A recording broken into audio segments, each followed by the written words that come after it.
So here we go. This is my most asked question. So why would you lift tulips after flowering? I do it to create more space for summer planting, things like dahlias and bedding. If you're growing them in pots or raised beds, it really comes down to space, and I want those areas ready for summer planting. As soon as the flowers go over, I deadhead them so the energy all goes back into the bulb rather than into the seed. When the leaves start to yellow, that's when I lift. They should come up easily, but if the stem snaps, then it's best to discard and compost that bulb, as it's unlikely to flower again. Tulips have a much better chance of coming back if they've still got a good amount of foliage left. Ideally, a couple of sets of leaves on the stem.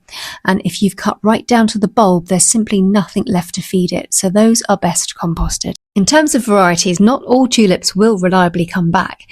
Darwin hybrids are one of the best if you want something that perennializes well, along with some of the single late and species tulips. The more showy doubles and parrot tulips are usually better treated as annuals, as they tend to lose their quality after the first year. I store mine in crates, baskets, cardboard boxes, somewhere out of sight but still in the light, so they can continue to photosynthesize whilst the foliage dies back. By August, once everything is completely dry, I remove the foliage, check the bulbs, and store them somewhere cool and dry and well ventilated until November. And just to say, I do treat some as annuals. When I'm cutting tulips, I cut very low and often lift the whole bulb, so there's no foliage left to feed.